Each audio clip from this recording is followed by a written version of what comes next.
guys, Sarah here. Welcome back to my channel and thank you for joining me this evening for another ink swatching video, which I'm very excited about. So one of my pen friends, who I'm just going to call B, is incredibly generous and sent me all of this. Now, she's actually split it up, and I've got a letter somewhere, but she split it up into 3 categories, if you will. So I actually want to swatch them in that way and in that order. Depending on how many I get through will be, how many videos. Like maybe I can do part 1 and part 2 together and vice versa. And as you can see, part 3, she's actually very generously given me a long-term loan of a Noodler's Ahab with a lucky dip. So what I'm going to try and do for part 1 is do these 2, and then part 2 can be swatching these inks and maybe having a look at that pen. But if this gets too long, I will break it up. The way that they are split up is this. I won't show her ink swatches because we'll do it together. This is limited editions or special editions. This one is I guess the colours that I love. If you've watched a couple of my videos, you'll see that I refer to the colour scheme that I really like as grunge. This is the pen friend that named it, so it is her claim to fame. So she put together like a grunge feel, and then this is what she calls her lucky dip, including this one in here. Doesn't have a label. We don't know what it is, so we'll completely discover that together. I mean, this generosity is just... it's incredible, out of this world. So, I just saw it jumped in out of focus there. I've got my normal things. I've got some blotting paper underneath, and I will be swatching with my measuring cup and doing my dip pen. So, I'll just show you these. These are the special editions, limited editions. So there's 5 of those that we are going to swap, and I've never tried any of these. I actually don't think in all of the ink that she sent me, I don't think I've tried any. So I'll just get myself set up, and let's start with this one. This is the Lamy Special Edition from 2016 Dark Lilac. This ink has a bit of a cult following. It was, I think, basically just universally loved by everyone who got it. Interesting timing, because I've seen with the All-Stars that they have released a petrol and not a dark lilac, but just a lilac. So you wonder, because you know how popular that ink was, if they look to do something. Just look at it on the needle even, it looks fantastic. So jumping in, this is Lamy Dark Lilac, which was a special edition from 2016.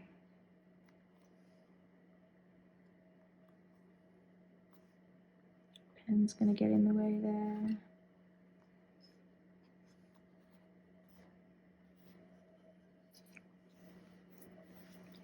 Kind of taking it in. So what jumps out to me, and even just on the measuring cup there, is it is just a really deep, saturated ink. It's punchy. It feels like it's full of color and personality. It's just like a true purple is, I guess, what I would call it. Just I wipe everything here. I'm interested to see what this like darker bit pulls like. I can imagine that just that colour, it's not too warm, it's not too cold. I feel like, is that just going to look good on pretty much any piece of paper, like coming out of any pen. And the one thing about these little vials is sometimes my pen doesn't fit. Oh, we did it. Now what I haven't thought through is how I write the special edition stuff.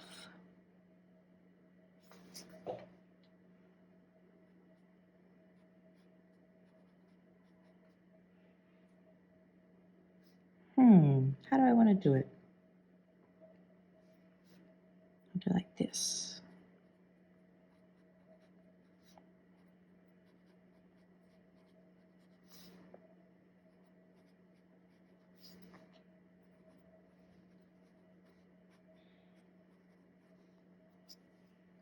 It definitely looks nice. As it's written, like just with the dip and I was going to say flew, that's wrong. The way it flows off the nib is really nice. I'm not sure, I'm having some focusing issues here. Come on, phone. So as it dries, I love this super, super dark bit there, which you're getting hints of there. It in the words, the writing sample, oh my God, my words today.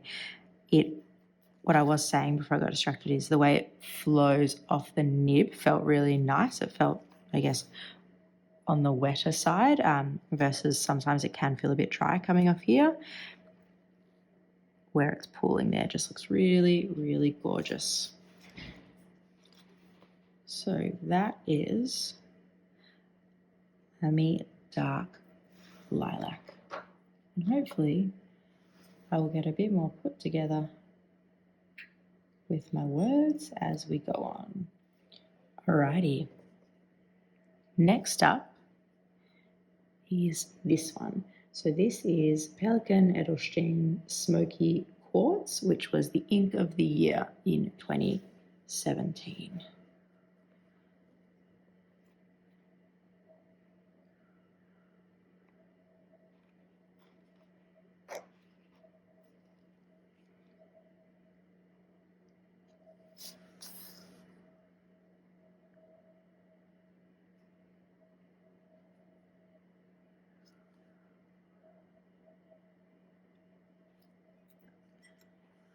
Let's have a look. I think that's a better amount of ink. It's like I need 1.5 drops. Oh, I don't know what's happening to my voice. That was like 1 drop and that's 1.5. And I think the 1.5 just works a bit better. But back to more important things. That is, I don't want to actually just call it a just brown because I can already see bits of green and grey in the lighter bits where it's drying. So I'm going to call that a lighter brown. Interestingly, I just want to show you this as I'm just cleaning the syringe, and that water, you can actually see the warmth of the ink as it dilutes there. And I wonder as this bit dries if we're going to see more of like the yellows and oranges and reds of the brown come through, whereas here I can see, I guess, the greens of it. But it looks really lovely. There's something, I'm trying to think. I've never used or swatched like a real brown ink before. It's almost, you could say it has a bit of a relationship to like a khaki, but it definitely is on the browner side of that. I'm really interested to see what that's like when it dries, but I find it really interesting that the ink has both warm and cold qualities within it.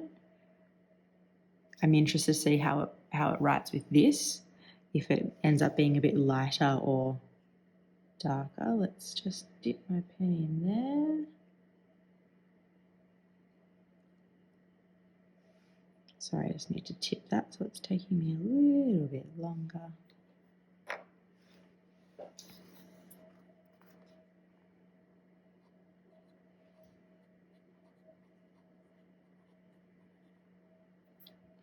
Did any of you guys watch the Goulet Pen Company Pencast, where Drew Brown is obsessed with brown inks? And I, to be honest, haven't really understood why. It's not something I would really ever gravitate towards, but it actually looks really nice on the page. It's kind of reminding me of a darker version of Gold Antiqua, which I really like. This is definitely more brown, but that you can see different bits of the other colours that make it up is coming into it. And I do really love writing with that ink, so I definitely want to put this one into a pen. Ink of here.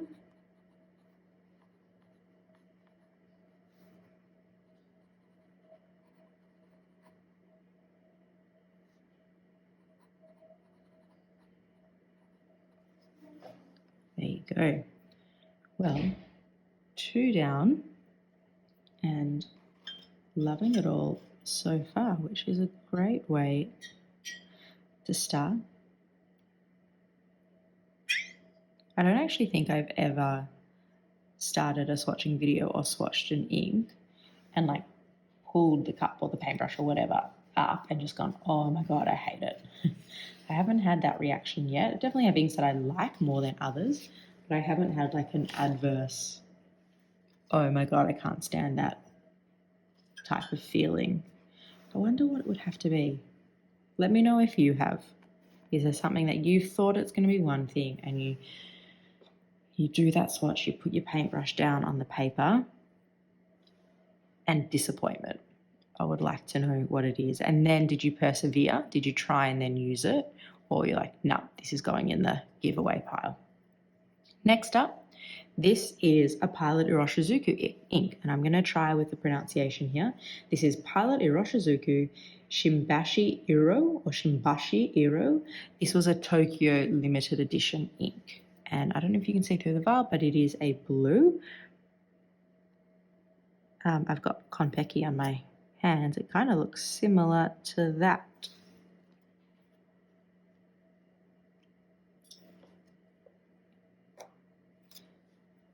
Interesting mix of colours on this page. Ooh. Purple. Just making sure my syringe is dry. Let's see how the size of that droplet goes. Yeah, it definitely feels better when I do a bit more. Oh wow, that is definitely lighter than I thought it was going to be. Just looking at the vial. Let's see how this bad boy writes.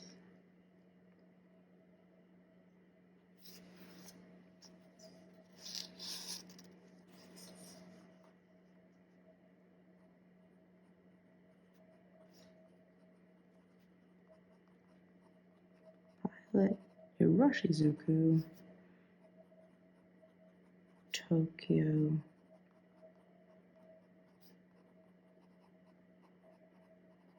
Limited edition, and let's get this spelling right.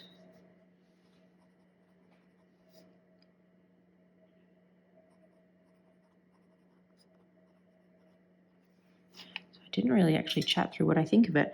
I wasn't expecting it to be that light, but what I find really interesting now, having done the writing sample straight away, is I look at this one and I go, it's going to be too light to actually write with. It's not going to be readable. But that to me actually is really clear. Really clear. My pen friend, when she wrote me out this little swatch list, she has written out the names in what looks like a stub nib, and there's definitely shading with this. This is just a fine nib, so you're not getting it. But you can see like it's those kind of gradients of blue there. Even just in her quick writing sample of just naming the ink, you do get some nice shading. So I can see, but I always like, it's all good to have an amazing an ink that shades really well, but if the light bits of it aren't great, then to me it still makes it a bit hard to read, whereas this is the lighter bit, and I think that's actually really, really clear. I want to call that like a sky blue. There's like a calmness to it. Well, that's the water spraying. That was louder than I thought it would be. I wonder, like, I sometimes think about, inks, and not inks so much, but like colors and how they make you feel, and blue is calming and all of that. I don't know why, but at the end of last year, I dropped off my gratitude journaling. I was really consistent with it, and I've dropped off, and I'm kind of bummed out that I have, because I thought it was a really important practice and I got a lot out of it. And I've been thinking about, do I kind of nominate a pen that I just write like gratitude entries with, for example, and I wonder what would happen if I chose a color that to me reads calm. But straight away, that's what that makes me feel, versus something like that. Would that kind of give another layer to the practice?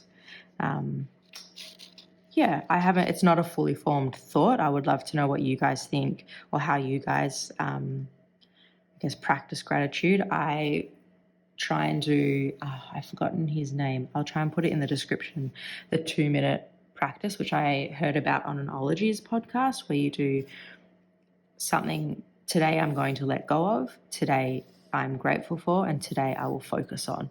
So 3 things, and you just write one of each. And sometimes I've included them in journal entries, but I got to a place last year where I was actually specifically doing like a page. I was really conscious and specific, and I loved it. And then I guess just Christmas and holidays and everything else, it dropped off. And I am trying to fumble my way back into making it a daily practice again, because I found it really, really beneficial. So before we do the last 2, I'll just show you what these ones look like.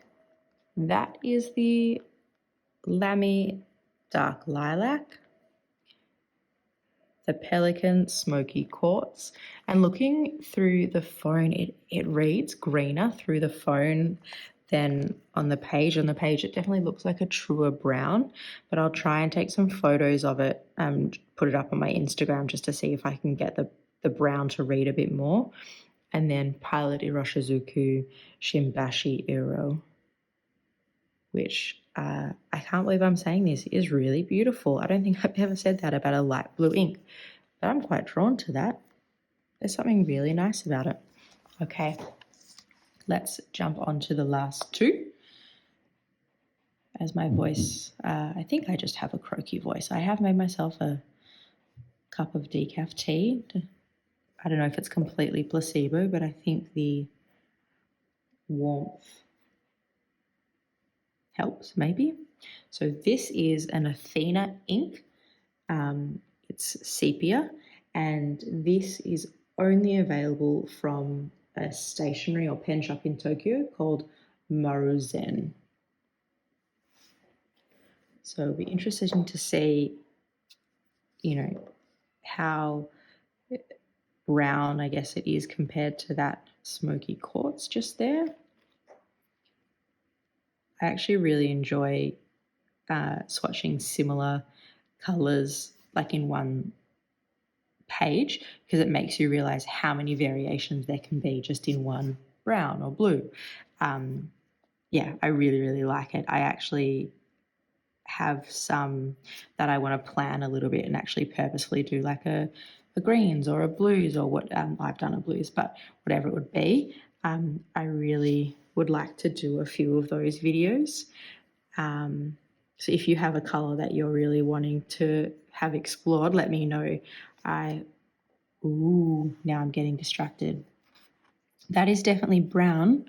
I forgot to move my blotting paper, but that is like a warm brown. I mean, you can almost see bits of like, what is that? What do you describe that? It's like a beigey purple in there, and then it gets really dark and kind of gorgeous and rich. That's the word I want. It's like a rich chocolatey, like if you got a hot chocolate self-sourcing pudding or something, that color at a restaurant, you'd be in for something pretty spectacular.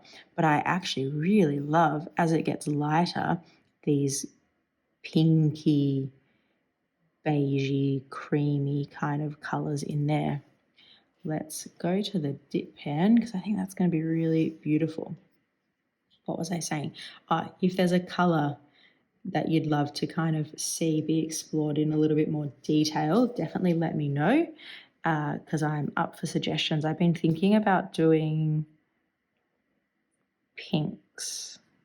I did the greys I really liked. I'm going to say that this is Maruzen.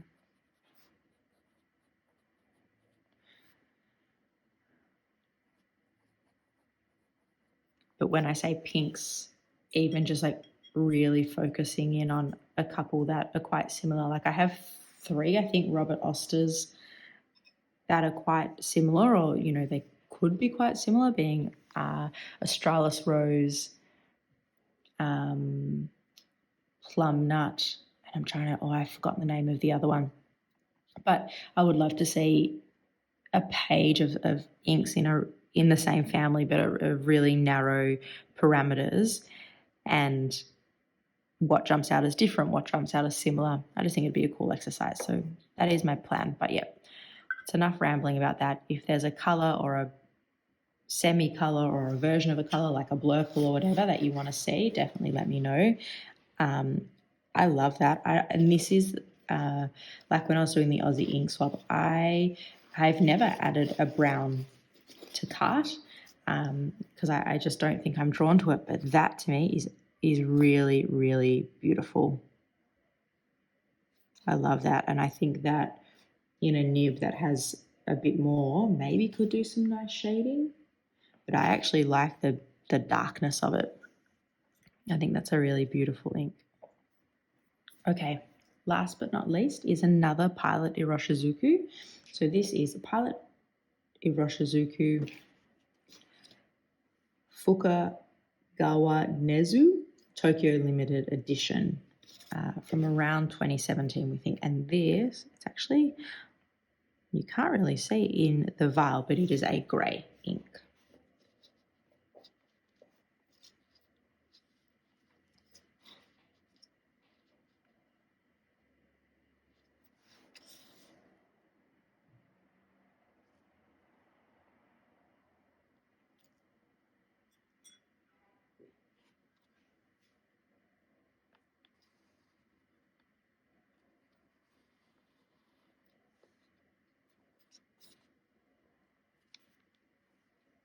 Ooh, I do like a grey ink, I have to say.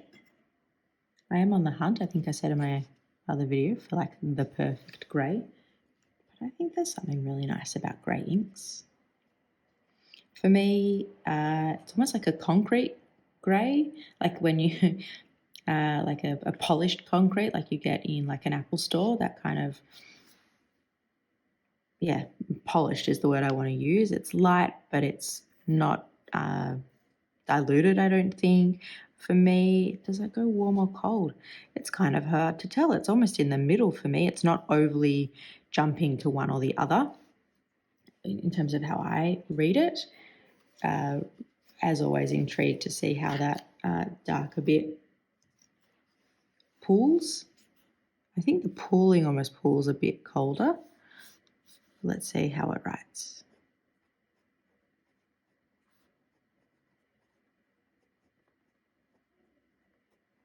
I have to say, from the lightness of the swatch, I thought it would write lighter, but it, again, similar to this one, writes really nicely.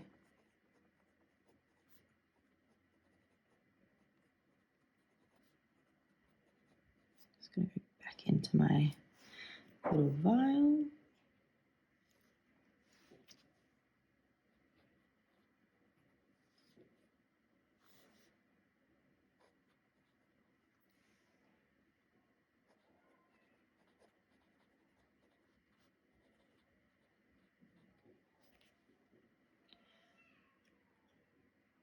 So these are the 5 limited edition inks that was in Snaplock bag number 1 of this very, very generous ink Happy Mail. Just looking through them, and I'll do a close-up of these two now. The Sepia and the Fukagawa Nezu.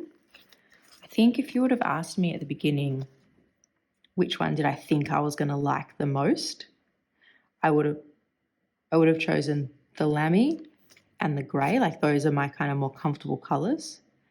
And actually the ones that I find really interesting are this one and this blue. I don't know why, but I find something really intriguing about this blue, which just goes to show you, go in with these perceptions of what you usually like, but then once you get them on the page, and even just with a little writing sample, those are the ones that I'm drawn to more than those. And it's another thing that I do love, that you can, you know, the experience even of swatching and getting to know the ink. And I think people who aren't part of this hobby, they kind of laugh and roll your eyes like, what do you mean you need to get to know an ink? But you kind of do. How the ink interacts with the paper, how it interacts with the pen. They have all these characteristics, and you know, you need to get to know them and understand them, and then it can surprise you a little bit what you do fall in love in, what you maybe fall out of love with. So it should be dry enough. I'll just show. I don't even know if I need to keep showing the bleed through. It's swatching. It's always going to bleed through a little bit. So maybe I can stop doing that in videos. But looking at how they've dried, really nice kind of pooling in all of them. I think this one's going to shade beautiful. I actually think both of the Pilot Iroshizukus are. I would love to see that one next to Gold Antiqua, just to see the comparison. If in my head they are similar, but I wonder if they actually are in real life. Let's see if I can quickly find. Oh, look at that. It was the first one. So this is definitely browner, but I can understand why I kind of thought that. This seems to, as it's completely dried, it's dried a more kind of solid brown. Those bits around the edge where I was seeing greens and yellows have disappeared a little bit, and that definitely is greener and goldier compared to that. And with perfect timing, that's going to be the end of this video, because that was my son crying in the background. So I will see you guys for part 2. Bye.